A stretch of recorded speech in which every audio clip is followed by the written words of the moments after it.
Sejahtera untuk kita semua. Yang terhormat Bapak Kepala Dinas Kebudayaan atau Pundo Kabudayaan Kabupaten Bantul, dalam hal ini berkenan mewakili Bapak Kepala Bidang Sejarah Bahasa Sastra dan Permusiman, Bapak Dr. Andes Zahroni Magister Management. Yang kami hormati Bapak Satmoko Bujardiono. Yang kami hormati Mas Teddy Budari selaku narasumber. Yang kami hormati Bapak Kepala Seksi Bahasa Sastra dan Ibu Seksi Sejarah Dinas Kebudayaan Kabupaten Bantul, Bapak Ibu hadirin peserta workshop pembuatan cerpen yang berbahagia. Pertama-tama marilah kita panjatkan puji syukur kehadirat Allah Subhanahu wa Ta'ala, Tuhan yang Maha Kuasa, di mana pada pagi hari ini kita masih diberi karunia kesempatan kesehatan sehingga dapat hadir dalam antara pembinaan sastra, di mana pada pagi hari ini yaitu workshop pembuatan cerpen. Baiklah Bapak Ibu, marilah antara pada hari ini kita awali bersama-sama dengan berdoa. Berdoa kami persilakan. Cukup, terima kasih. Selanjutnya kami mintakan sambutan arahan dan berkenan untuk membuka pada sesi hari ini kepada beliau Bapak Kepala Bidang Sejarah Bahasa Sastra dan Permusiman, Bapak Dr. Andes Zahroni Magister Management. Waktu dan tempat kami aturkan.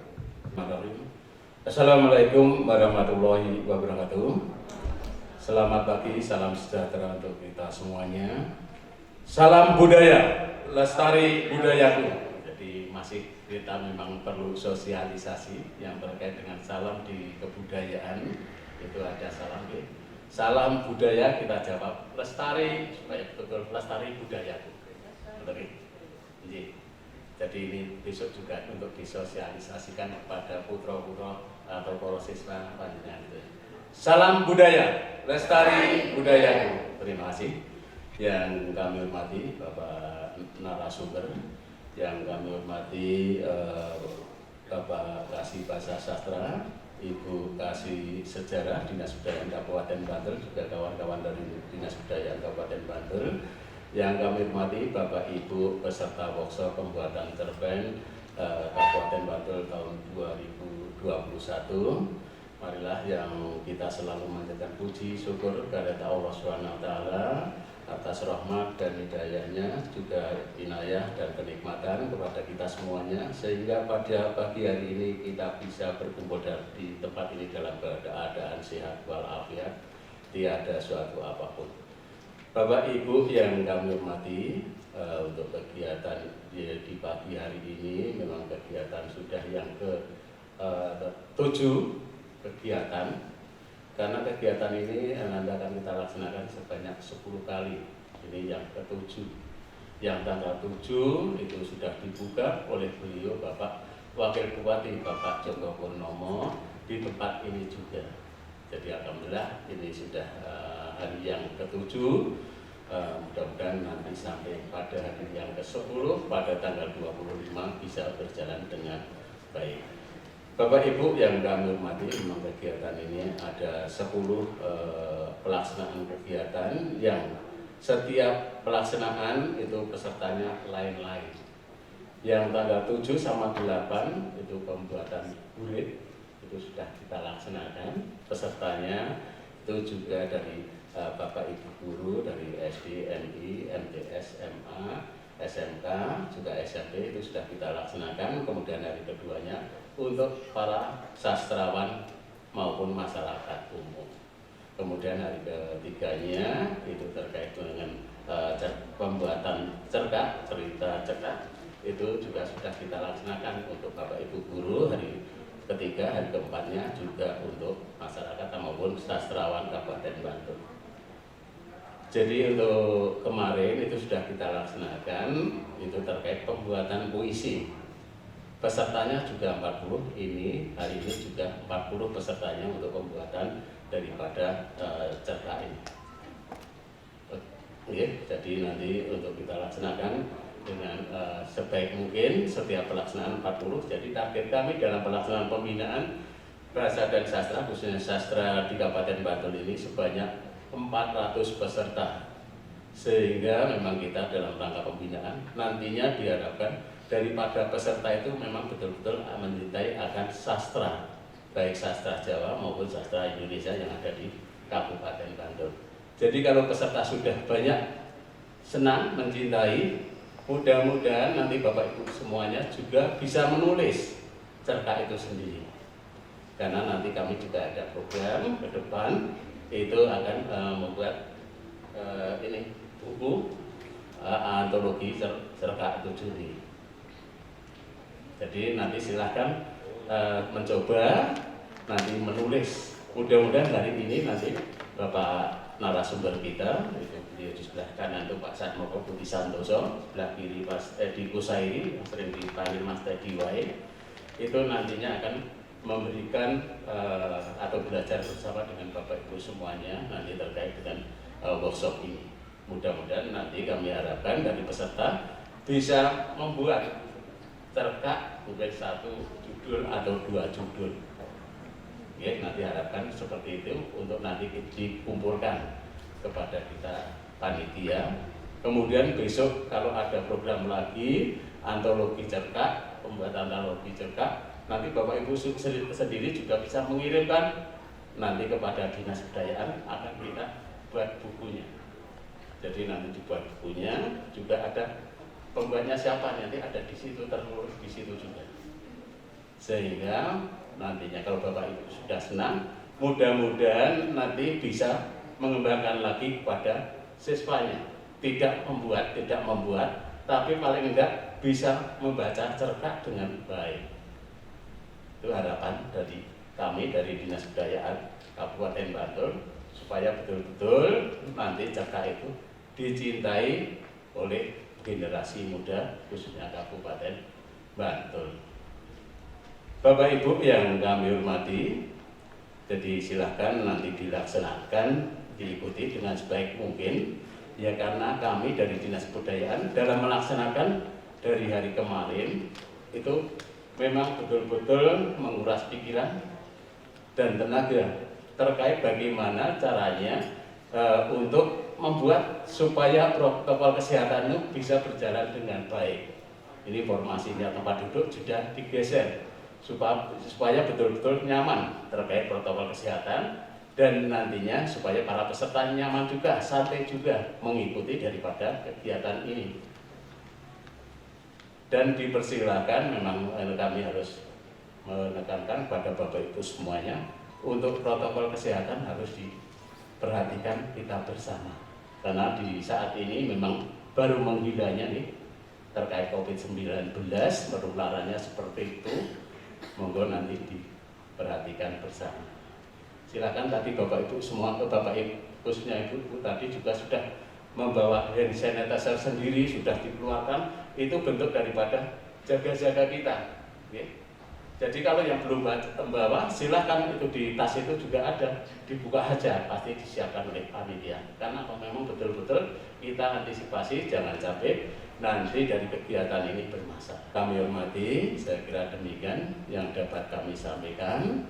Selamat kepada Bapak Ibu semuanya untuk mengikuti kegiatan di pagi hari ini, yang nanti narasumber sudah siap semuanya, Mas Atmaopa sama Mas Teddy. Kemudian nanti untuk moderator nanti ada Mbak Yeni Yatira, itu ada di sebelah kiri kami. Saya kira itu saja yang dapat kami sampaikan. Monggo nanti dengan narasumber untuk waktunya diperhatikan betul terkait dengan protokol kesehatan, karena kegiatan itu sendiri juga dibatasi waktunya. Kata singkatan Bapak Ibu yang dapat kami sampaikan, kurang lebih kami mohon maaf. Kami akhiri. Wassalamualaikum warahmatullahi wabarakatuh. Matur nuwun. Budaya? Budaya. Oke, terima kasih banyak. Senang sekali pada pagi hari ini saya Jona Zetira bisa memandu jalannya sesi workshop yang akan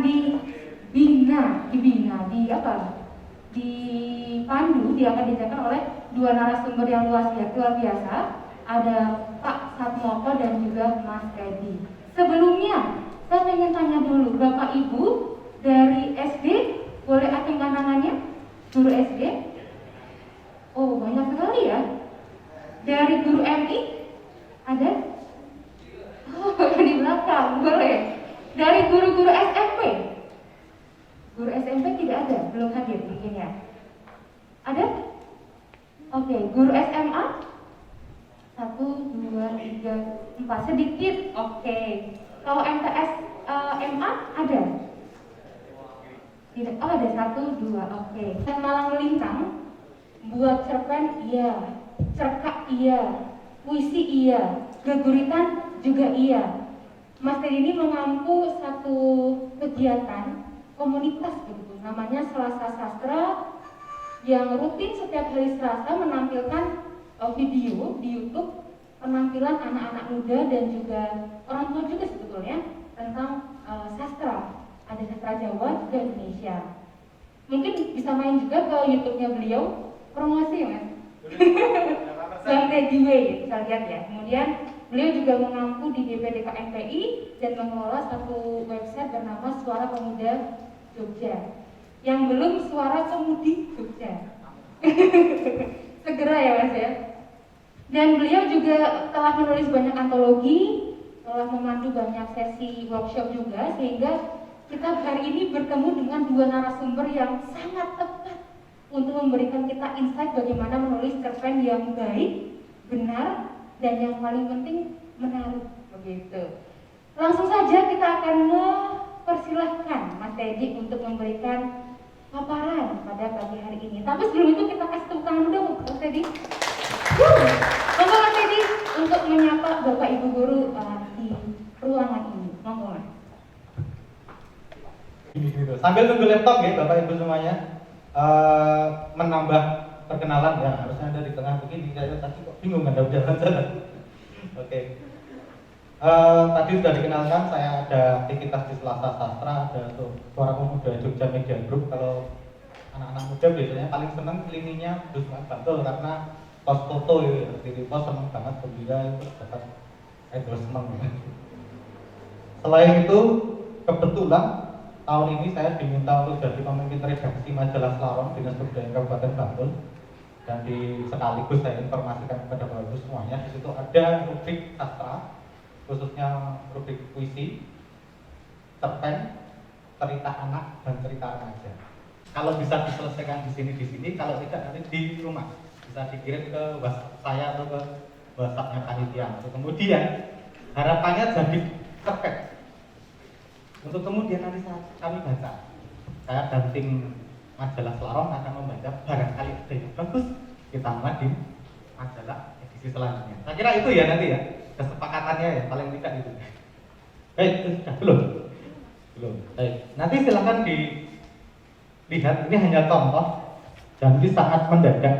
Jadi kalau misalnya hari ini kita saling menantang, saya dan Bapak Ibu semua tantang, ayo tantang cerpen dalam waktu setengah jam, yuk. Ini waktunya saya hanya memerlukan 1 jam lebih dikit, 1 kali 2 kali. Dan idenya sangat sederhana. Saya tidak kepingin menukik terlalu dalam seperti Mas Moko. Mas Moko itu kalau tulis risetnya luar biasa. Kalau saya enggak, berbasis apa yang saya lihat di lapangan di dekat saya selesai. Kalau Mas Moko enggak, pakai referensi nanti akan diceritakan bagaimana. Sangat detail. Oke, lagi dicari satu lagi. Saya kira kalau bicara menulis, semua yang ada di sini bisa menulis gitu? nggak mungkin nggak bisa nulis kan? Semuanya pasti bisa menulis. Bapak Ibu paling tidak nulis presensi, nulis nilai, nulis apa pelajaran itu pasti bisa. Nulis story di WhatsApp, nah nulis story di Facebook, tapi dalam bentuk cerita luar biasa. Wah ini luar biasa. Karena salah satunya bentuknya begitu sekarang ini tantangannya. Perkara masalah baik buruk itu. Menurut saya ya, semua karya sastra, baik puisi atau cerpen atau apapun itu semua baik. Hanya saja mungkin yang menikmatinya yang tidak cocok ya kan? Dan itu biasa. Kalau pengalaman saya dulu sebelum masuk di KR Group, saya sempat nulis di sana, ngirim puisi 200 tuh dimuat 1-2 udah luar biasa. Ngirim puisi 100 judul, yang dimuat hanya 2 judul, biasa. Kalau sekarang semua puisi bisa tak muat di Facebook saya. Tinggal siapa yang mau melihat, membaca dan mengapresiasi. Ya, assalamualaikum warahmatullahi wabarakatuh. Mas Tonwon, Mas Edi. Ya, kalau saya ditanya tentang apa itu cerpen, karena saya basicnya guru, mesti kembali ke konvensional, artinya aturan-aturan. Ya. Yang pertama, ya, kalau cerpen itu panjangnya sekitar maksimal 10 halaman. Kemudian dibaca sekali duduk habis, artinya penikmat atau orang yang membaca cerpen itu tidak perlu butuh waktu yang lama untuk menikmatinya. Kemudian di situ tokoh tidak dikembangkan, artinya permasalahan itu tidak seperti cerita-cerita yang misalnya novel dan sebagainya, jadi konfliknya itu tidak berkepanjangan. Artinya itu yang saya tahu, mungkin salah. Ini ada satu buku untuk panjenengan yang tidak berani yang nggak dapat buku gitu.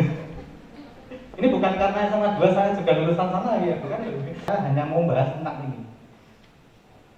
Kadang-kala kita kesulitan mencari tema. Nah, hari ini saya mengatakan tema paling enak itu tema cinta. Sangat perennial. Ini ditulis hari ini, 10 tahun yang akan datang. Kalau sekolah masih ada, bacaan tentang cerpen saya ini menarik. Tema cinta seperti itu. Ada Laila Majnun, ada. Tema cinta itu selalu jadi wah cari lagi, digali lagi. Padahal itu sudah lama. Nah, saya cuma mau nyatakan dan cinta tidak harus kemudian relasi saya dengan ibu, saya dengan kamu, bukan. Cinta dalam arti umum, gitu. Dalam arti banyak hal. Makanya di hari ini saya mungkin sekedar memprovokasi, nggak masalah, nggak salah. Saya kira kemudian kita menulis temanya cinta karena Hamzat Prabudi yang menulis cerpen ya kalau nggak salah, mau tak engkau menghapus bekas bibirnya di bibirku dengan bibirmu. Serem tenan lagi. Serem banget. Maka engkau menghapus bekas bibirnya di bibirku dengan bibirmu. Maaf ya ini kalau saya provokatif membahasakan cinta seperti ini, kata tebal banget seperti ini dan wow gitu porno. Beliau menulis cerpen itu di usia 50-an tahun. Saya tidak bisa membayangkan pas mudanya punya pacar nggak ya? Padahal penulis terkenal itu. Saya tidak membayangkan mudanya dia berkirim surat nggak, karena saya dulu kan pengalaman saat saya SMA itu kirim-kiriman surat dengan teman-teman siswi SMK Kiri misalnya, siswi SMA 1 dan kirim-kiriman surat itu. Saya tidak membayangkan Pak Hamzat Prabudi ini senior banget itu sastrawan adiluhung. Masa mudanya mereka berkirim surat enggak ya? Asik kesini gitu enggak ya? Akhirnya beliau menuliskan itu di usia 50 tahun lebih. Dan temanya tentang cinta. Dan kemudian booming dan kemudian jadi bahasan di berbagai media, entah kritik sastra ataupun kemudian memuja-muja. Oke, ini salah satunya.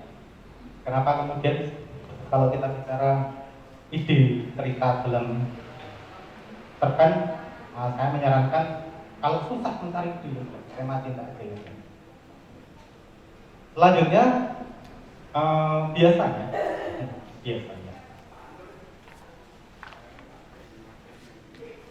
belum bisa. Saya lupa soalnya yang tak tulis di sana beda dengan yang di sini. Biasanya kita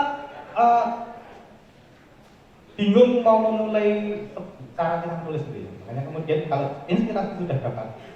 Kalau kita bicara inspirasi, maaf nanti juga treatmentnya agak berbeda.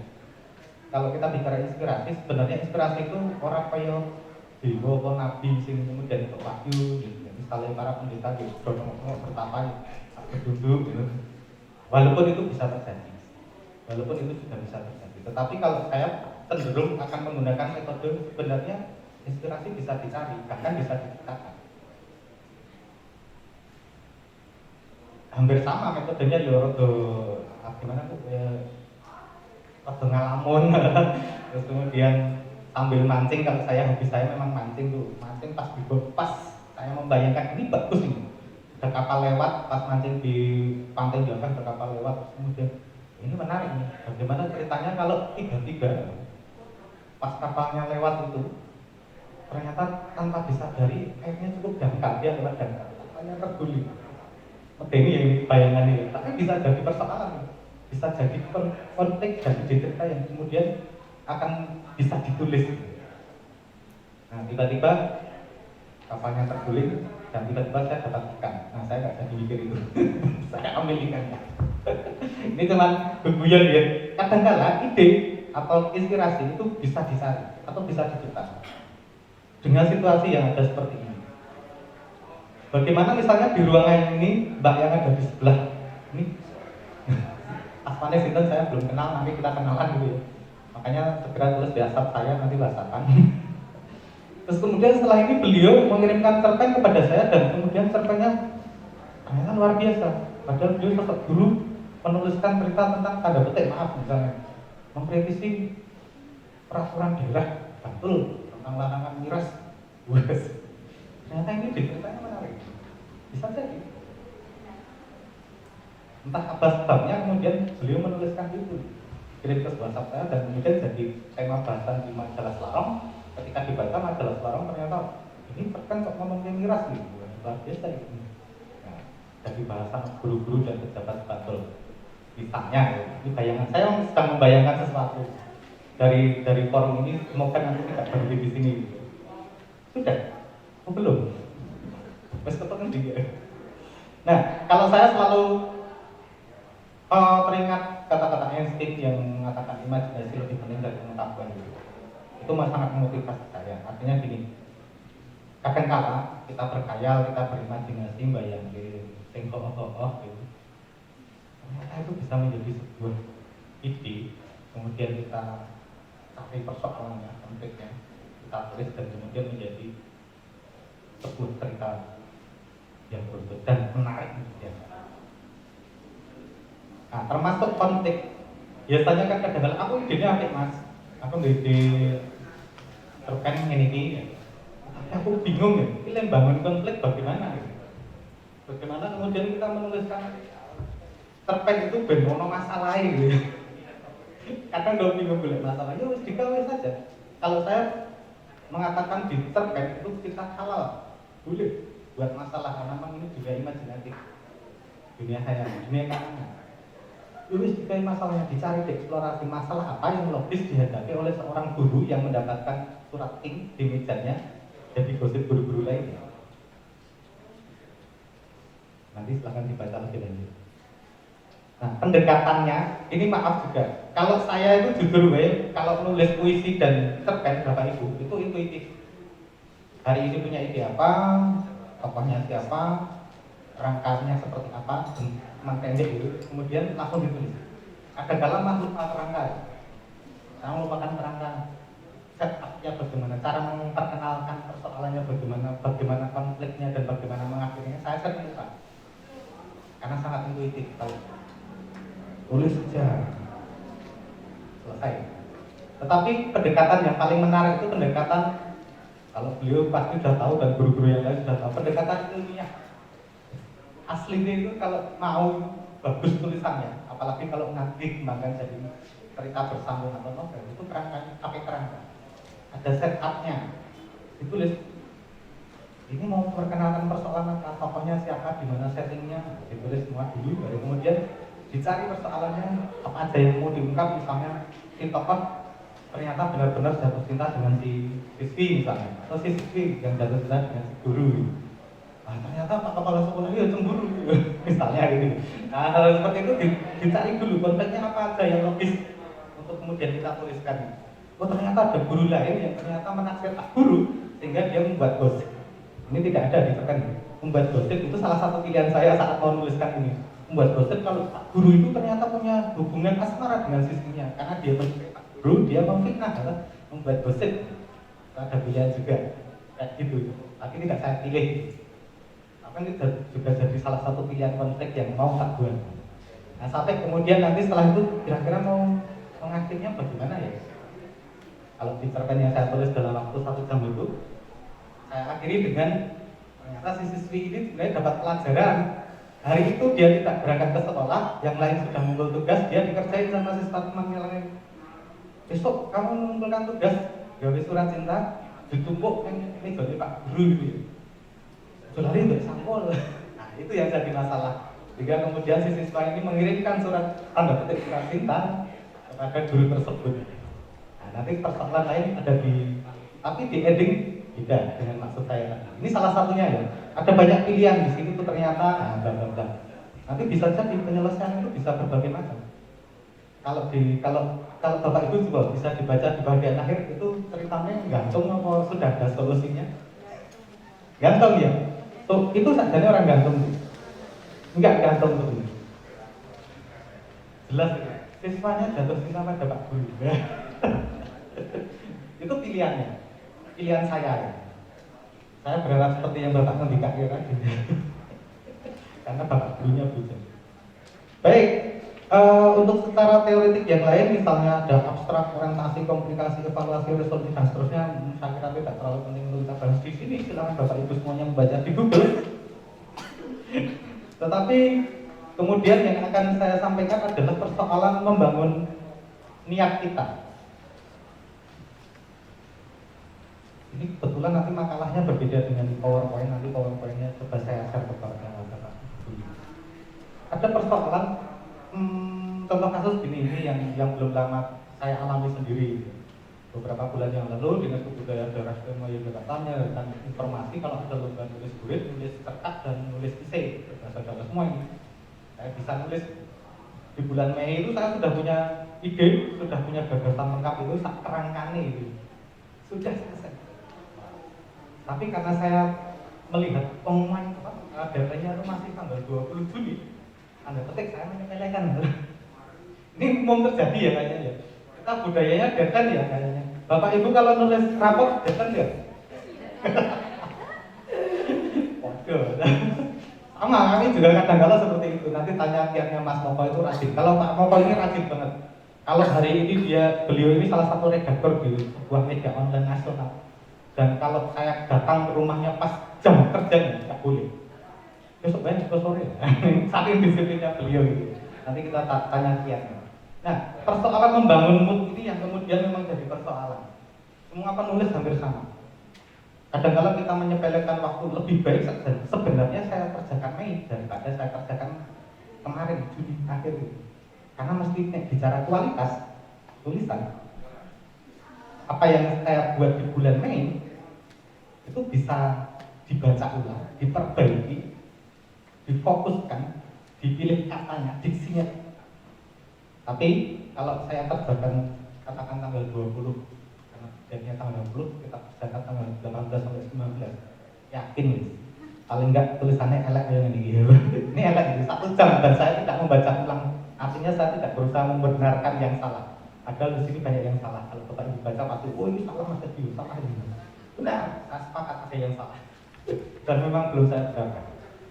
Baik, ada beberapa cara, misalnya salah satunya yang paling simpel itu sebenarnya setiap tulisan yang Bapak Ibu buat hari itu juga kalau punya ide, punya imajinasi, punya gagasan, punya kerangka tulisan, tulis saja.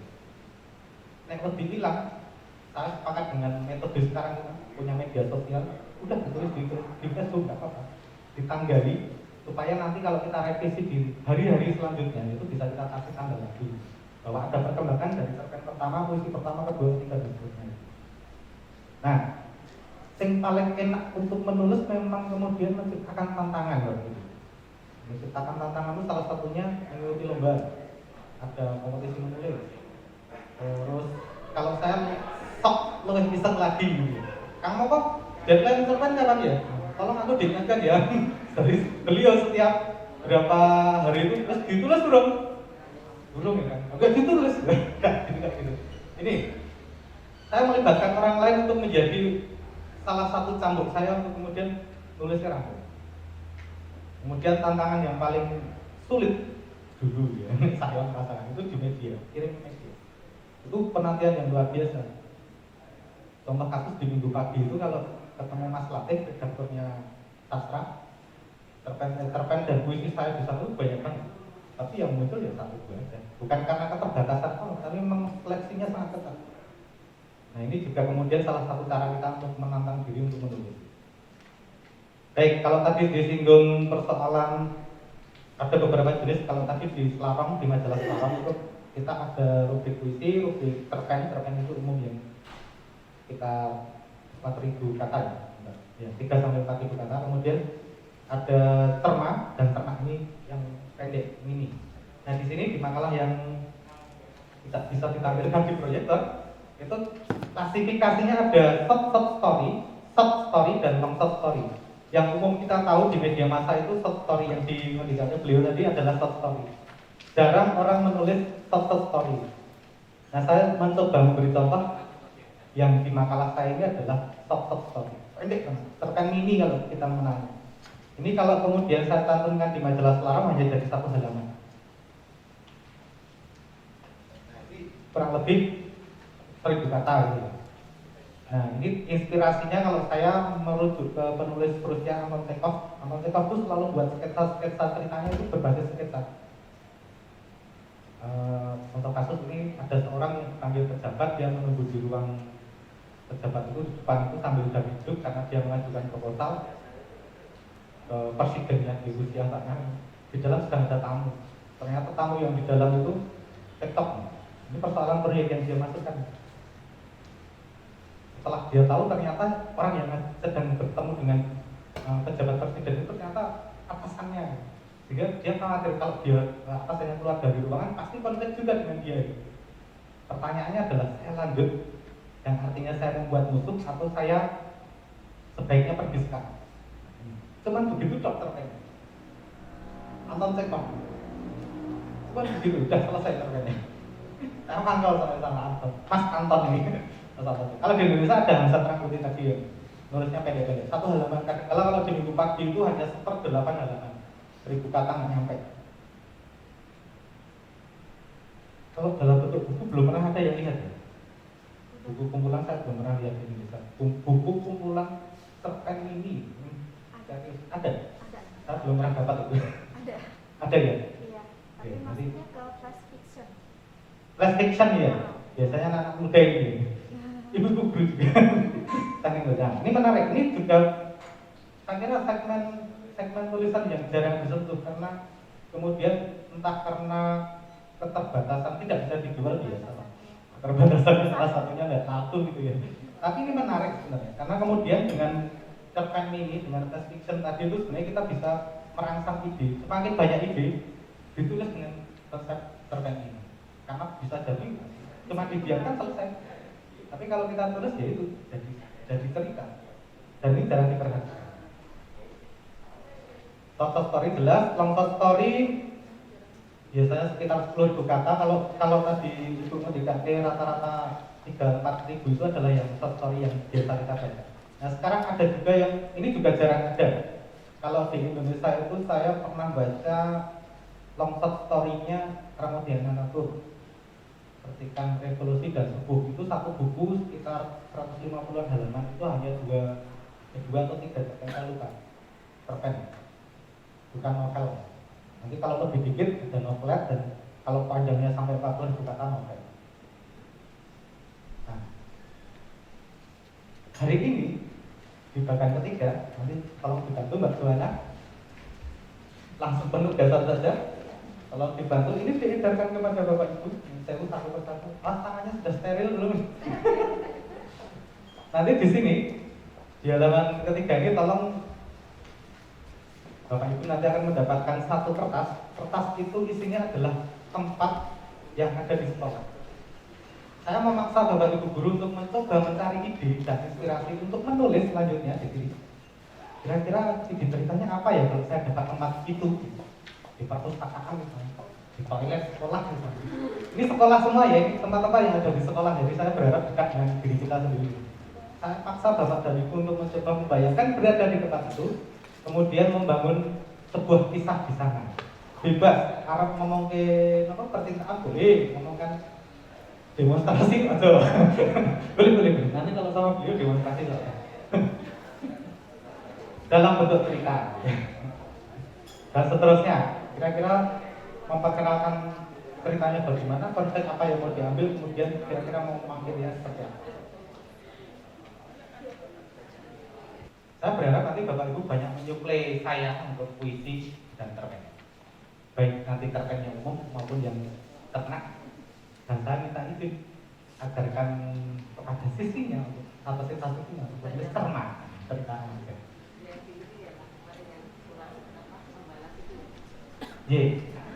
Siap.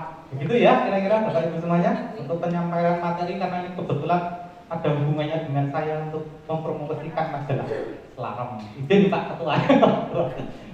Saya kira itu, Mbak Joana, saya kembalikan dulu. Nanti kalau ada pertanyaan atau ngobrol-ngobrol sharing, karena kita workshop, kita kerja bareng, kita mikir bareng. Sekali-kali saya jadi moderator. Terima kasih.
Siapa namanya Bu? Karena panggilan nulis itu panggilan jiwa. Sampai berapapun waktunya, malam pun kalau punya ide ya saya nulis. Saya tidak pernah berpikir apakah keluarga saya mendukung atau tidak. Iya, ungkapan itu jelas ada. Tapi kalau ada ya, saya keluarga kan nulis apa-apa. Tapi juga ada titik ketika kemudian tulisan saya dimuat di media. Oh, karena dimuat ya. Itu salah satunya. Kalau bicara terobosan ekonomikal itu memang kemudian saya sempat membahas ini di Selasa Sastra, teman-teman. Bapak Ibu semuanya, mohon maaf saya manggilnya teman-teman. Kulino ya kalau dengan anak muda. Saya sempat membuat ide tentang, nanti juga kita bahas Kang Mongko setelah ini, bisnis sastra. Kalau di lini film, kenapa kemudian saya lebih memilih film untuk kemudian tanda petik ya, rezeki ya. Itu karena sebenarnya kita bisa mengarah ke sana. Kalau ide cerita kita di cerpen ini bagus, di tulisan bagus, bahkan puisi pun bisa sebenarnya dibuat film gitu ya. Contoh kasusnya Ada Apa Dengan Cinta itu basically-nya adalah sebuah puisi yang kemudian dipetik-petik, diolah-olah, diedit-edit, dipilih-pilih, kemudian jadi sebuah skenario cerita berbasis puisi. Ini menarik. Kita jarang berpikir tentang itu kan. Kita taunya nulis puisi, nulis cerpen, nulis apalah gitu, tulisan itu kirim ke media atau diterbitkan. Padahal diterbitkan lagi terkenal saja gitu ya. Kawan saya, kakak kelas saya di filsafat UGM, Mas Putut EA itu bukunya dicetak 10.000 eksemplar dan setelah itu dia berharap bisa mencapai 50-100.000 eksemplar. Kakak kelas saya Putut. Ternyata baru 10.000 eksemplar kemudian dibaca di fotokopinya Jalan Malioboro. Saya lihat sendiri. Ini Putut EA. Fotokopinya tak onek-onek gitu. Di Jalan Malioboro dibaca. Di balik layar serem banget lagi. Dan yang membaca siapa? Toko buku, serem banget lagi. Bukunya sendiri dibaca oleh toko bukunya sendiri. Itu kan luar biasa. Artinya kemudian kita bicara secara ekonomi, ketika bicara buku, ya sulit. Tetapi kalau kita mencoba meng-create hal yang lain, tantangannya menarik. Nah, salah satunya kalau saya menyarankan, tidak masalah dari sekian, tadi saya menyampaikan, ada ide cerita seperti apapun, ditulis saja. Karena itu bagian penting, kalau saya jujur saja, Budiah ya tadi, saya jarang mempublikasikan ide-ide saya, apalagi yang luar biasa di media sosial. Karena bahaya. Karena bahaya.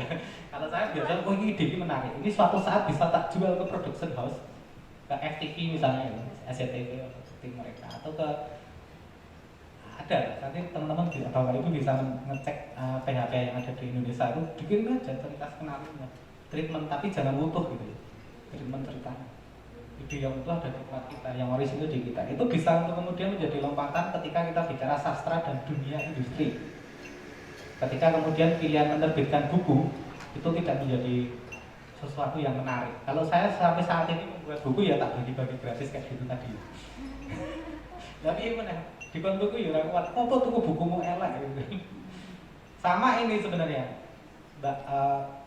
Sebenarnya kalau di dunia seni ini sering terjadi. Sebenarnya adalah persoalan bagaimana kita menciptakan lompatan. Kayak guru saya mengatakan kita harus niru corone Yahudi itu, biar Yahud kita harus Isra untuk meloncat. Ini kalau Yahudi ya, teman saya Yahudi semua. Kita harus melakukan lompatan di dunia seni. Contohnya gini, ada yang kenal Joko Pinurbo? Sebelum puisinya berjudul apa ya, bicara celana ya, saya lupa. Sudah kenal tapi belum terkenal sebelum menulis celana. Bahkan Hamzat Rangkuti pun tidak menjadi bahasan ketika dia tidak menulis maukah engkau menghapus bekas bibirnya ya. Begitupun siapa lagi? Sapati Djoko Damono. Apakah Anda kenal kalau tidak puisinya tidak dibuat lagu? Nah, lompatan inilah yang harus dilakukan kita selaku kreator atau penulis. Menurut saya itu. Gini, saya hobinya saya membaca, apalagi di sampai apa sebagainya.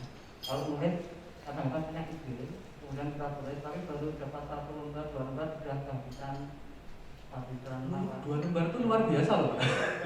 Mau kamunya kan belum sampai untuk menurut kadang-kadang kita bisa. 1 lembar aja luar biasa malah juga. Sehingga banyak cara-cara tambah untuk melakukan itu gimana melanjutkan itu supaya bisa sampai bisa selesai itu apakah ada tekniknya gitu. Karena kadang-kadang kita mulai dari tengah-tengah kemudian kita mau mulai dari tengah ke belakang itu jadi malah bingung. Kemudian yang kedua kalau dalam apa namanya Cukup ada banyak konflik yang diciptakan dalam sebuah kalau kita bicara cerpen ini banyak terjadi. Saya dapat kiriman cerita remaja itu ini ngomong apa sih bocah sampai begitu kan ngomong apa sampai tak panggil ini jane cerpenmu mau bahas apa sih ini Mas aku ki ora ati ditinggal nah aku wis iki wae rasa bahas kemudian Pak tuku apa jenenge klontong ning kono ketemu wong lanang sing ora cethoki wis didelete. Memang kemudian ada persoalan kuratorial dalam menulis. Maksud saya gini, kadang-kadang kalau di kerangka yang di halaman belakang itu coba saya treatment benar. Maksud saya gini, tadi saya dapat cerita tentang konflik antara yang dapat surat cinta berwarna pink itu ya. Itu konfliknya pilihannya banyak banget sebenarnya. Tapi saya memilih satu aja. Begitupun pengakhirannya sebenarnya juga banyak. Saya cara mau mengakhiri idenya untuk mengakhiri cerita itu juga banyak. Tapi saya milih satu aja. Nah sebenarnya hal seperti itu Pak. Artinya gini, sebenarnya 1-2 halaman itu tidak menjadi persoalan. Menurut saya 1 halaman pun cukup. Mas-masan loh Pak. Dan kalau untuk buku tentu sudah banyak sekali buku yang beliau hasilkan. Di antaranya ada buku berjudul Jangan Membunuh di Hari Sabtu. Ini saya juga sudah baca, dan juga buku berjudul Buku Harian yang Terlipat Sadar. Dan Pak Moko ini juga mengelola sebuah website ya Pak. Disebutkan boleh Pak namanya? Boleh. Saya redaktur cerpen di situ. Redaktornya malah. Redaktor di Cendananews.com begitu. Jadi Saya sebagai moderator pun hari ini senang banget bisa menimba ilmu dari dua narasumber. Maka tanpa berlama-lama, langsung saja kita sambut Pak Sukmoko dengan riuh tepuk tangan, boleh? Monggo Pak Moko, siapa silakan. Assalamualaikum warahmatullahi wabarakatuh. Terima kasih untuk waktunya. Saya menambahkan, melengkapi dari apa yang sudah dipaparkan oleh Mas Teddy ya. Jadi kalau pengertian cerpen itu semuanya untuk Bapak Ibu pasti sudah selesai, sudah mengerti kan? Apa itu cerpen, kemudian unsur-unsurnya, kemudian aliran di dalam cerpen itu pasti semuanya sudah tahu. Yang jadi persoalan buat saya adalah kenapa kita itu menulis cerpen? Gitu loh. Ini yang sebenarnya cukup penting. Jadi motivasi apa yang menggerakkan Bapak Ibu semuanya menjadi penulis cerpen? Apakah sekadar sebagai pelampiasan ekspresi, pertaruhan inovasi, atau apa? Persepsi yang sering muncul, jika yang menulis pendidik, maka hanya sebagai pengisi waktu senggang. Syukur-syukur jadi produktif, syukur-syukur dimuat di media, dan jadi buku. Tapi apakah sesederhana itu? Dalam kesempatan ini saya mengajak untuk menjadikan cerpen sebagai dunia yang tidak hanya sekedar, tidak hanya sekadar kalau kita begini. Saya coba merangsang Bapak dan Ibu sekalian bahwa menulis cerpen juga menjadi ajang pertaruhan kreasi dan inovasi. Salah satu jalannya mencoba memberikan alternatif cerita yang tidak umum, muatan visi yang mencoba berbeda. Sejauh pengalaman saya menulis cerpen sejak mahasiswa dan dimuat di banyak media yang tadi sudah disebutkan oleh Mbak Moderator, dan juga melahirkan buku kumpulan cerpen, serta 4 tahun terakhir ini saya menjadi redaktur cerpen di sebuah website. Pengalaman yang saya jumpai, banyak penulis cerpen lahir tetap dengan visi yang klise, yang umum saja. Misalnya mengungkap dunia percintaan yang biasa, yang tidak menawarkan kebaruan. Tentu saja ini tidak salah, tapi dalam kaitan menjadikan cerpen sebagai ajang pertaruhan kreasi dan inovasi, tentu saja menjadi tidak menarik, kurang menantang. Lalu, di mana sisi pertaruhan kreasi dan inovasi cerpen? Nah, ini yang buat saya menarik. Salah satu pertaruhan kreasi dan inovasi yang bisa kita kedepankan, misalnya saja tema. Banyak cerpenis merambah tema yang tidak umum. Misalnya dunia luar angkasa. Anda belum pernah baca cerpen tentang dunia luar angkasa. Misalnya, mudah-mudahan pernah baca. Sejauh ini tema umum misalnya religius, kearifan lokal, pendidikan dan lainnya. Ya, dan pertaruhan lainnya misalnya teknik bercerita atau narasi, atau gaya bahasa yang mencoba berbeda dengan yang lain. Penokohan pun bisa saja inovatif. Tidak melulu orang, bisa barang. Itu misalnya. Dan saya ingin memotivasi secara khusus pada Bapak Ibu, jadilah penulis cerpen yang berjiwa ilmuwan. Apalagi secara akademik, dunia sastra memang diakui. Bahkan gelar profesor dan guru besar bisa didapat dari dunia sastra. Jika berjiwa ilmuwan, maka akan tak kenallah mencari diksi atau pilihan kata alternatif yang dipakai dalam menulis cerpen, dan terus bereksplorasi dalam menciptakan cerpen, serta tidak mudah puas. Lalu bagaimana cara memacu sebagai ilmuwan sastra? Jika sudah berhasil menulis cerpen, bisa saja dibagi kepada sesama penulis untuk kemudian mendapatkan apresiasi untuk dikritik. Jadi komunitas pembaca itu penting ya Bapak Ibu. Tadi ada yang menyebutkan aktif di grup misalnya. Itu untuk saling mengkritik di antara karya Bapak Ibu sendiri. Alangkah bagus itu Anda menjadikan pilihan menulis cerpen itu pilihan yang benar-benar mengedepankan inovasi itu. Jadi komunitas pembaca yang tidak kemudian hanya sebulan 2 bulan, tetapi bisa kontinu dan di antara Bapak Ibu sendiri saja. Sampai hari ini, untuk para pendidik, kreasi menulis cerpen adalah pilihan yang sebenarnya juga menggiurkan. Bisa bertarung dalam banyak lomba cerpen, misalnya, atau juga dalam pengadaan buku. Dulu Kemendikbud itu ada pusat perbukuan yang menyelenggarakan lomba penulisan buku sastra. Tadi disinggung oleh Mas tadi itu Puskurbuk ya. Dulu pernah hampir setiap tahun. Mungkin tahun ini sudah nggak ada lagi ya, karena pandemi corona dan beberapa tahun sebelumnya juga sudah tidak aktif. Diterbitkan sendiri juga bisa, apalagi era sekarang udah.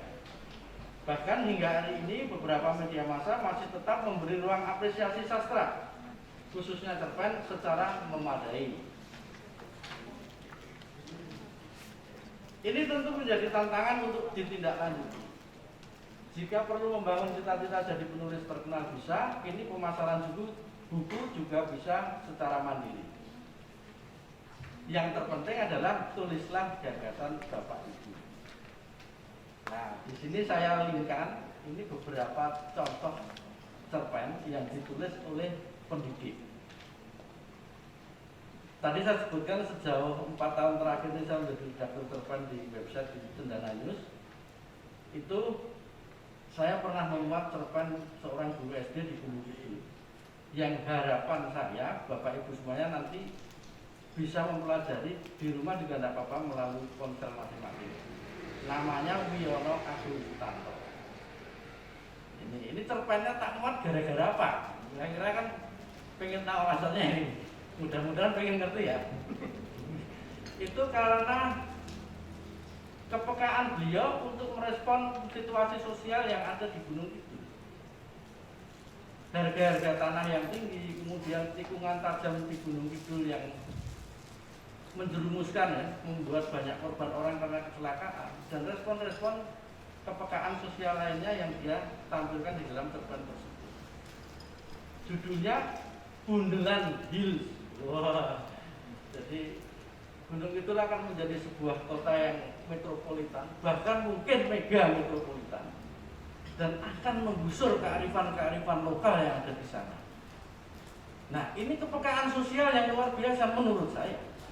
Ini yang membuat saya memuat cerpen Pak Wiono Agung Sutanto ini. Saya tidak kenal orangnya. Dia juga beberapa kali ngirim cerpen ke website kami gitu. Dan saya memberi perhatian khusus karena kepekaan beliau untuk mengungkap itu. Gitu. Gunung itulah akan menjadi sebuah megapolitan, mungkin bahkan lebih dari Los Angeles mungkin nantinya ketika pandemi sudah berakhir. Di sana banyak dibangun putus-putus dan sebagainya. Nah, ini kan kepekaan sosial. Kemudian yang kedua, ini ada cerpen Pak Krisna Miharja. Ini pensiunan guru SMP 15 yang tinggal di Sleman, dan sepanjang menjadi guru beliau sangat produktif. Gitu. Buku-bukunya banyak diterbitkan Kemendikbud dan beredar di banyak sekolah di Indonesia. Ini cerpennya Rumah ya, judulnya yang saya muat di Cendana. Sebenarnya tidak realis menurut saya, tapi menarik. Saya memuat karena ada, bukan berarti saya menyepelekan pendidik guru atau dosen ya misalnya. Tapi yang menarik itu karena Pak Krisna sebagai guru itu bisa berpikir liar di dalam fiksinya. Biasanya mungkin kalau Bapak Ibu guru takut berpikir liar, padahal hanya sebuah fiksi. Problem yang ditanyakan oleh Bapak kedua yang bertanya kepada Mas Teddy tadi setelah Ibu yang di sana itu bagaimana mengatasi kebuntuan toh Pak? Gitu. Salah satunya adalah berpikir liar.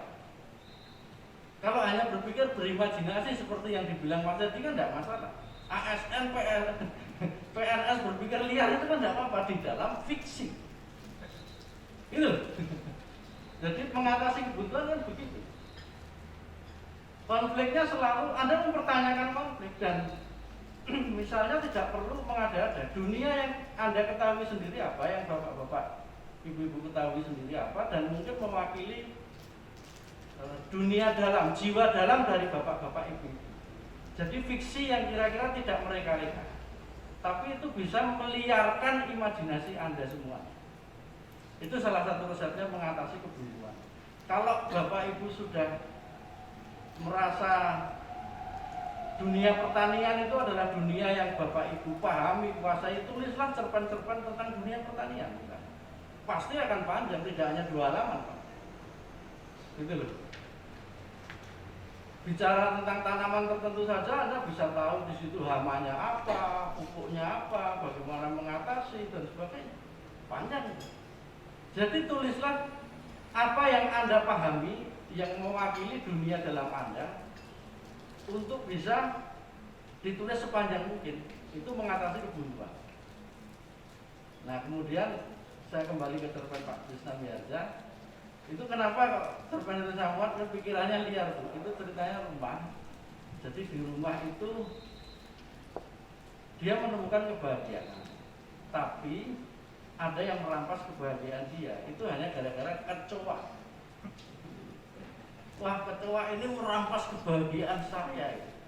Nah, kemudian endingnya dia ambil minyak tanah, dia bakar rumahnya. Gitu. Ini merampas kebahagiaan saya dan ketuanya masih tetap hidup tapi rumahnya habis. Ini kan pikiran liar sebenarnya gitu. Gitu. Itu. Kemudian ada cerpen dosen dari UNES Universitas Negeri Semarang Pak Hari Bakti Martikantoro itu Pulang Dalam Sunyi.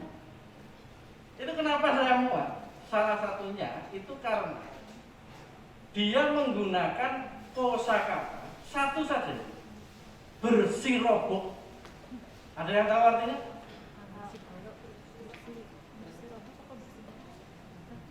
Ada nggak yang tahu artinya? Di KBBI itu artinya saling berpapasan. Sederhana, Bu. Tapi kemauan dia untuk ini yang saya maksudkan sebagai ilmuwan, gitu loh. Menggali diksi-diksi, mengenalkan diksi-diksi yang tidak umum. Kalau dia menuliskan saling berpapasan, itu sudah biasa. Tapi begitu kemudian dia mengenalkan diksi bersirobok, semuanya kan berpikir, iki apa? Padahal yang KBBI ya ono. Gitu.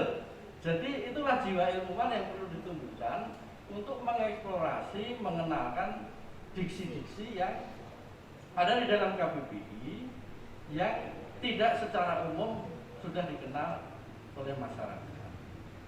Menjadi penulis cerpen yang visioner. Nah, kemudian ada cerpen juga yang pernah saya muat, itu Doktor Pendidikan Sastra Universitas Negeri Semarang, itu Pak Prasetyo Utomo. Ini langganan juara menulis cerpen Kemendikbud. Makanya saya kenalkan nama-nama ini. Itu mudah-mudahan Bapak Ibu guru semuanya bisa belajar dari setidaknya nama-nama ini. Ini nama-nama yang cukup baik di dalam dunia sastra Indonesia. Gitu. Jadi intinya itu saya merangsang, kalau Mas tadi pokoknya apa yang ada di dalam pikiran Anda tuliskan. Iya, tetapi yang dituliskan itu menurut saya harus visioner, harus punya pertaruhan inovatif. Kontennya bisa saja itu dieksplorasi. Misalnya diksi yang digunakan, itu tema-tema yang tidak umum. Kalau Anda nanti kan diminta nulis cerpen, kalau Anda diminta nulis cerpen kemudian, wah kok kangelan ya ngereko-ngereko, kok mendadak ngereko-ngereko banget, kok mendadak ngarang-ngarang banget. Dan saya ini yang kira-kira lancar apa? Belum orang nulis tentang poligami misalnya. Nek bapak-bapak lancar 10 halaman kurang. Loh ini serius, Bu. Tetapi konten di dalam poligami itu yang menjadi pertaruhan kan perspektifnya, ideologinya, diksi-diksi yang diperkenalkan, konflik-konflik yang tidak melulu klise. Nah, di situ yang menjadi pertaruhan. Gitu. Ya, wis mulai saya merangsang aja supaya berpikir gitu. Jadi bisa sederhana, bisa juga tidak. Tetapi semuanya itu kan punya konsep yang penting. Punya konsep, kemudian bagaimana mengaplikasikannya itu salah satu resepnya adalah yang mewakili dunia terdekat dari Bapak Ibu, bisa dunia dari Bapak Ibu semuanya. Kalau misalnya Anda itu senang banget tentang sepeda, nulis cerpen tentang sepeda mesti lancar. Kalau Anda itu senang tentang mainan anak, nulis cerpen tentang mainan anak mesti lancar. Ini orang senang tentang mainan anak, tak pernah nulis cerpen tentang mainan anak, saya beri tema itu setengah halaman. Nah, jadi kuasailah tema. Itu salah satu resepnya. Kuasailah tema. Tema itu bisa diulang menjadi inovatif itu dengan perspektif. Perspektifnya bisa saja tidak klise. Gitu loh. Orang nulis tentang poligami misalnya kan yang enak-enak maunya. Sekarang coba itu didobrak dengan perspektif feminis misalnya. Wah, kan menarik. Dengan perspektif feminis, perempuan mana mau dimadu misalnya, tapi faktanya tetap ada istri keempat. Ini ben rada liar ya Bapak Ibu guru itu. Nah, nek fiksi ra apa Pak. Nek dadi PNS tidak boleh liar. Gitu. Jadi ini saya merangsang untuk menjadi ilmuwan beneran. Nah, salah satu karya-karya yang bisa Bapak Ibu acu itu untuk sastrawan yang menulis dengan visi yang saya sampaikan tadi, yang berjiwa ilmuwan itu adalah Remi Siladu. Itu novel-novel cerpen-cerpen Remi Siladu itu banyak menawarkan baruan. Dia juga sering mengenalkan diksi-diksi yang tidak umum. Sebelumnya, Assalamualaikum warahmatullahi wabarakatuh. Perkenalkan, nama saya Ibu Tuti Hartanti dari SMA Negeri 1 Sewon. Saya sangat tertarik sekali apa yang sudah diuraikan oleh Mas Satmoko Budi Santoso, bagaimana guru atau ASN itu boleh berpikir liar tapi hanya dalam fiksi ya Pak ya. Dalam kenyataan yang tidak boleh. Bagaimana ide-ide itu supaya inovatif, kreatif, liar seperti itu. Itu begini ya Pak Satmoko. Kami selaku guru di tingkat atas ya, SMA itu kan tingkat atas bukan SD atau SMP. Itu mungkin tidak semua guru itu kreatif dan inovatif ya, kita mengakui jujur. Tapi meskipun kita harus mendidik siswa-siswa kita untuk kreatif dan inovatif seperti itu. Bagaimana kiat-kiat Pak Satmoko supaya guru itu berani berkreatif? Karena niatnya itu mesti ada, niat. Terus wah nanti saya pulang dari sini saya akan menulis ini A, B, C, D, ini banyak banget. Sampai rumah itu mau menuliskan ini, saya nulisnya katanya tidak asal menulis ya Pak tadi, harus berpikir visioner, kreatif, inovatif. Pripun ya Pak caranya? Nawa itu penting Bu. Nawa itu untuk sebuah kreasi itu kan penting, dan dalam melakukan apapun itu meniatkannya bagaimana dengan konsep yang sungguh-sungguh misalnya, dan saya harus selesai. Itu kan sama dengan kita melakukan apapun. Kuliah kok malas ya, ini aku kudu rampung. Angel iki yo takon. Cari misalnya begitu. Jadi kebuntuan itu bagaimanapun harus diatasi. Saya tadi sudah sampaikan, yang paling agak mudah untuk ditempuh adalah itu Anda menuliskan dunia yang Anda pahami, dunia yang tidak harus ngerekong-rekong, gitu. Misalnya Anda sangat tergila-gila dengan ponsel, tulislah cerpen tentang ponsel. Pasti lancar cara nulisnya Bu.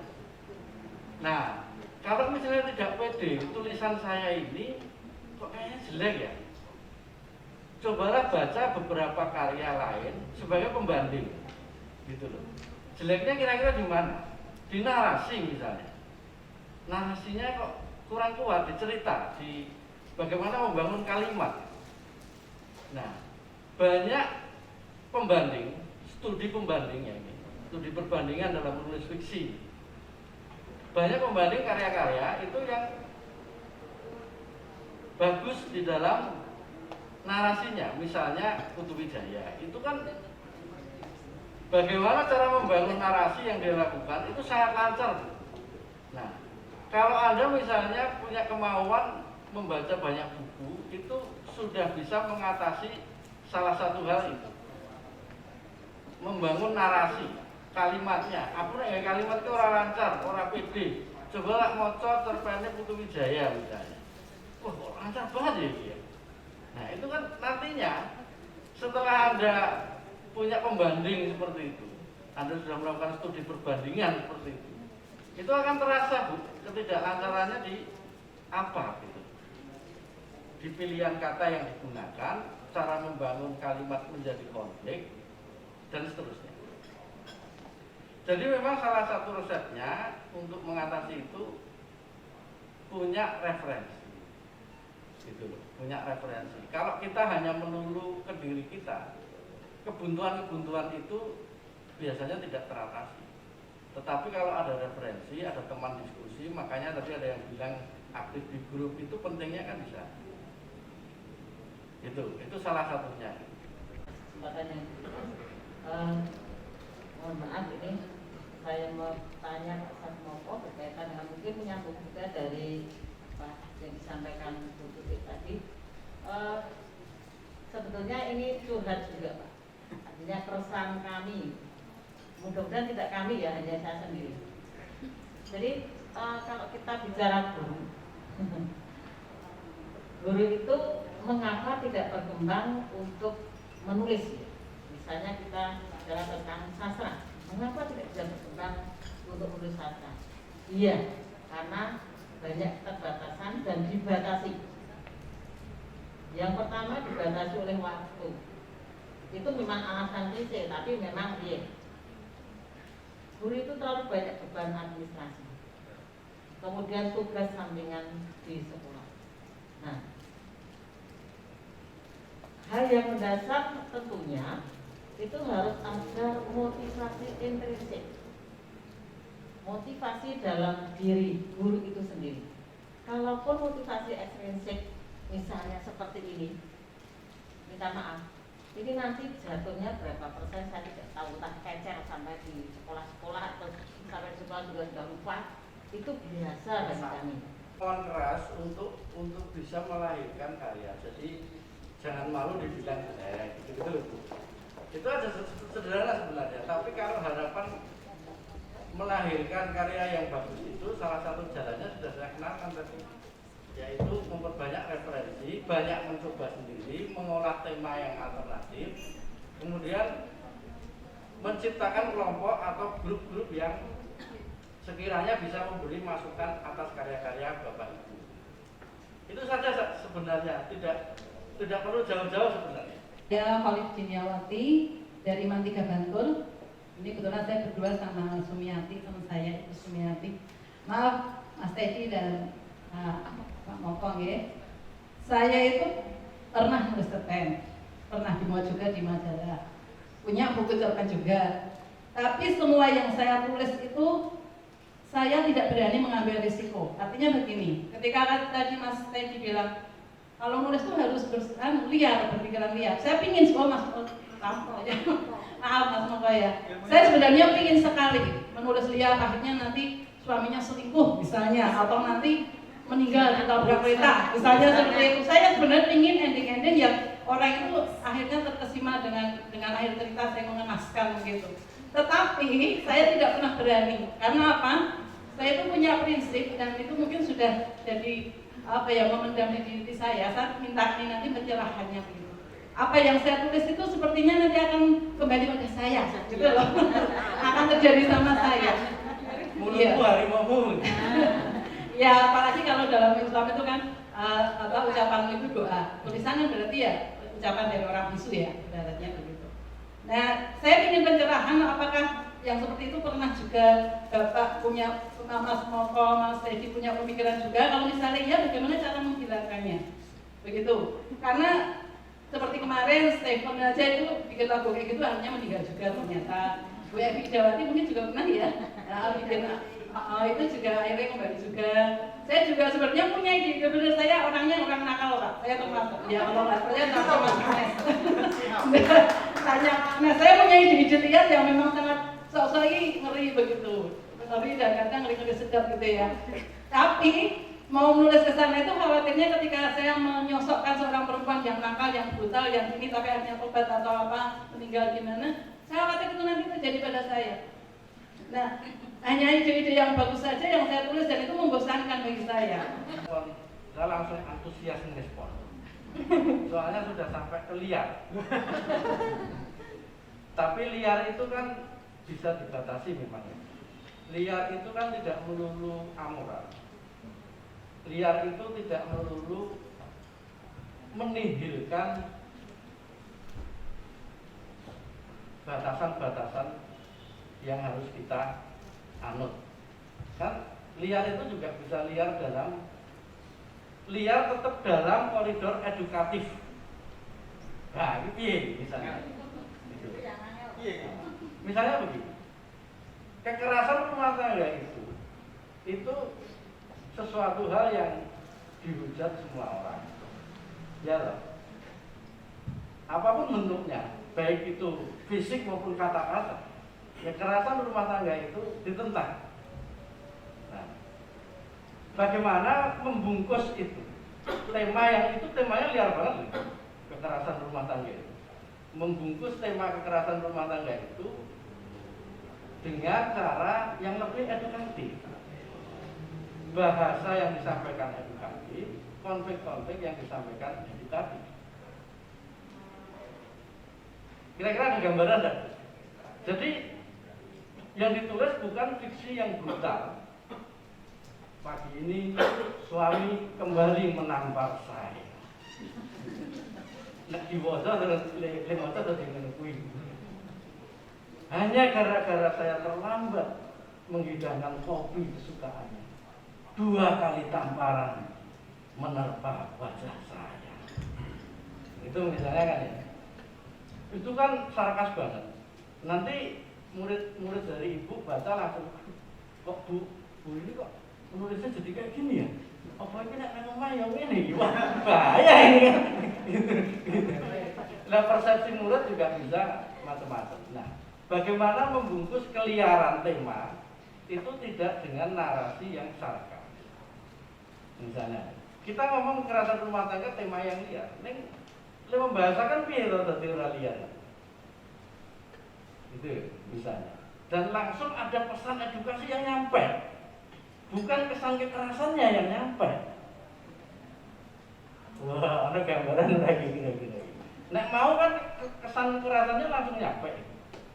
Sehingga murid ibu juga malah bingung tenane ngene apa ora ya, misalnya gitu. Tapi kalau membungkusnya dengan langsung bahasa yang katakanlah yang puitis, yang kiasan, yang metaforis,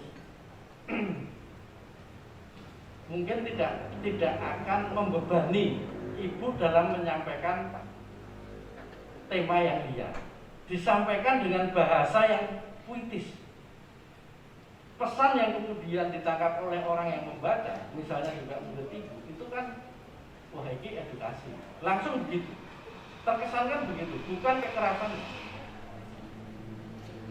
Wah, ini tantangan untuk diaplikasikan. Bagaimana membuat kalimat puitis untuk menggambarkan keliaran sehingga bukan pesan sarkasmenya yang sampai, tapi edukasinya.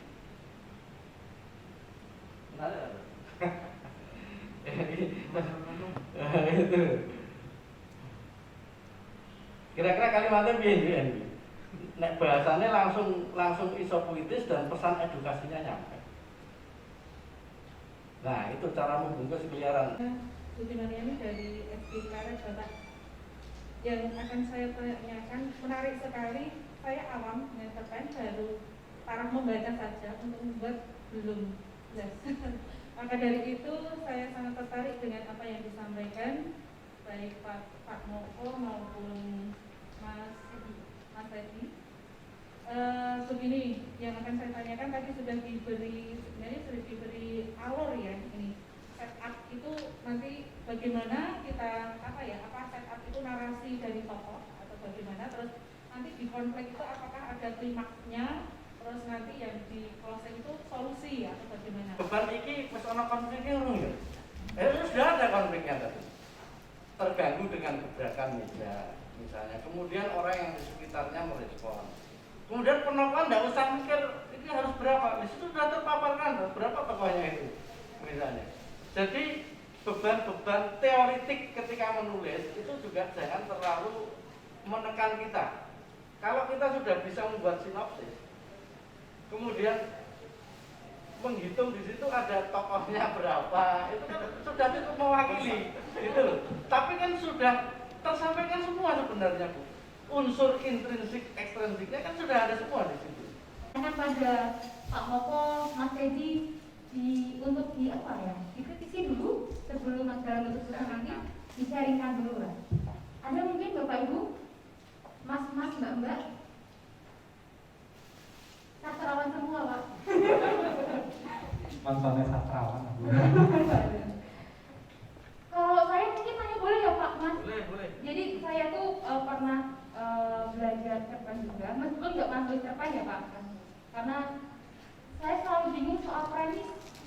Sebetulnya bagaimana kita membuat premis ini? Atau mungkin Bapak Ibu juga belum pernah dengar soal premis dalam cerpen. Mungkin Bapak bisa memberikan kami pantikan kira-kira premis itu seperti apa dan mengapa kita perlu bikin premis? Atau premis itu sama dengan setup atau dengan kerangka begitu? Mungkin Mas Teddy, Pak. Ya, terus sebenarnya jarang berpikir tokoh itu seperti alurnya itu kan jarang. Tapi karena sudah terframe, oh ini nanti jadinya top story, ini nanti jadinya long top story, itu sudah ada di otak.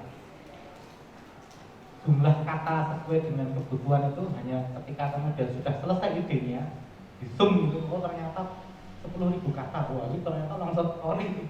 Misalnya seperti itu ya, itu malah justru timbulnya di akhir kalau saya bilang, karena sebenarnya proses ini hanya dalam rangka mendekati aja untuk berlatih aja. Tapi kalau sudah terbiasa nulis, nanti selesai ini tidak terpikirkan sama sekali. Tapi saya setelah juga ketika kemudian intuisi, lebih negatif ini ngomong tidak kaya karya ilmiah gitu. Bisa jadi akan berpikir begitu. Ini yang disebut itu nanti terkait dengan premis gitu. Itu umum biasanya di kuning sama komedi. Karena ini kan kalau kita bayangannya ini matematika yang ada jika A maka B, jika begini maka begitu. Ya Bu ya, kalau di matematika pakai premis ya biasanya kita. Iya. Selain mungkin yang penting ya? meskipun fiksi itu ada logikanya yang penting. Jadi logis, meskipun fiksi logis gitu aja sebenarnya. Itu kalau misalnya yang dituliskan realisme. Gitu. Kalau Bapak Ibu memilih aliran surrealis atau absurd, ya enggak. Gitu. Tapi sejauh itu realisme, yang penting logis. Itu aja. Jadi jangan terbebani dengan banyak hal yang malah jadi bingung kuliah nulis gitu. Dan upayakan kalau misalnya tidak ada ide, kurang ide ini yang menarik apa? Sebenarnya yang ibu-ibu alami secara dekat saja, dunia dekat ibu-ibu. Gitu. Itu aja, tidak usah terlalu banyak mereka. Kamu tidak marah jadi gitu. Gitu. Obsesinya apa lah jadi sepanjang hidup ini yang belum kesampaian misalnya, atau yang sudah kesampaian dan itu membahagiakan Anda, itu nanti ditulis saja ya wis cukup. Sejak dulu orang tuaku bercita-cita agar aku menjadi seorang guru. Diceritakan saja misalnya. Tetapi di dalam perjalanan itu ada hambatan. Kan sudah sebuah cerita yang menarik dan menginspirasi pembaca. Itu aja Bu, kok tidak malah kakean. Jadi intinya habis ini eksekusi ya Pak ya? Ya.